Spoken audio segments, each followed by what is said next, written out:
is a very helpful way of making sure that the conversation is going in a direction that is clear. Summaries can also be particularly useful as a means to highlight salient or important information within the discussion. And the provision of a summary is one way in which the discussion can be directed towards a particular subject. So, for example, if you've talked about 4 or 5 different things that a young person doesn't like about drinking alcohol on Friday nights, it may be that in different parts of the conversation they've alluded more to some of these things than to the others. A summary is a way of bringing together this disparate information which can highlight particular subjects as being worthy of further discussion.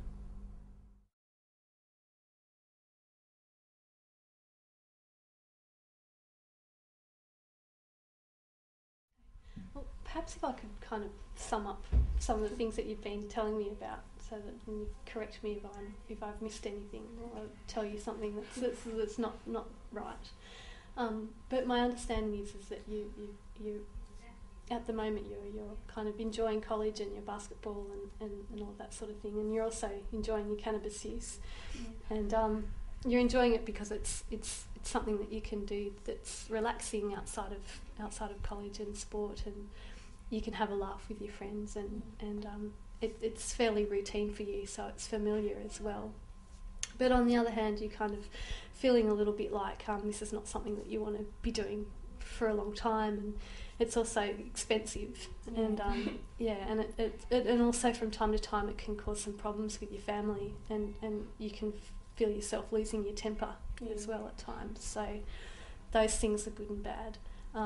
But at the same time too, it would seem to me that you're kind of feeling a little bit anxious about the fact that, you know, maybe the day will come when you do want to stop, when you want to go on and do your gym work later on in life, and that perhaps that's not something that you see yourself as, you know, those two things don't really work, to be smoking cannabis and to be working in a gym, because of the problems that might cause with your job and I guess your status as a fitness instructor. But at the same time, you really enjoy your smoking. Is that right? Yep. Let me just check I've got it right. Mm-hmm. So, smoking cigarettes first. You said you smoked, but I smoke every day. Right. Okay. Cigarettes. How many a I'm day? addicted, like 20.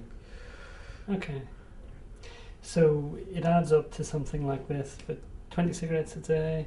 You drink alcohol 3 or 4 times a week, maybe, and when you do, if you're just playing pool, it might be 3 or 4 pints. When you go out, you would drink more, maybe 5 or 6 pints, maybe sometimes a bit more.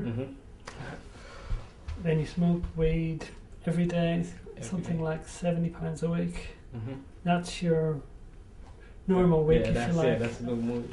And then occasionally you would go out for a big night out, all night do, and maybe a bit of coke. I'll have all of them. Okay. The fourth technique is statements of affirmation. Now, these are direct statements which convey the value of something that a young person has just said. So saying things like, you've got a very clear sense of where you're going with your life.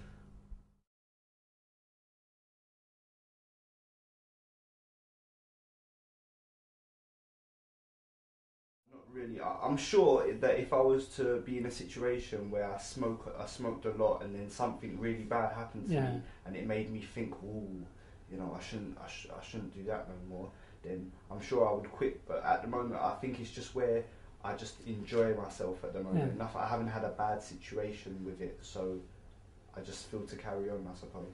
And it sounds like you're quite careful with how much you smoke.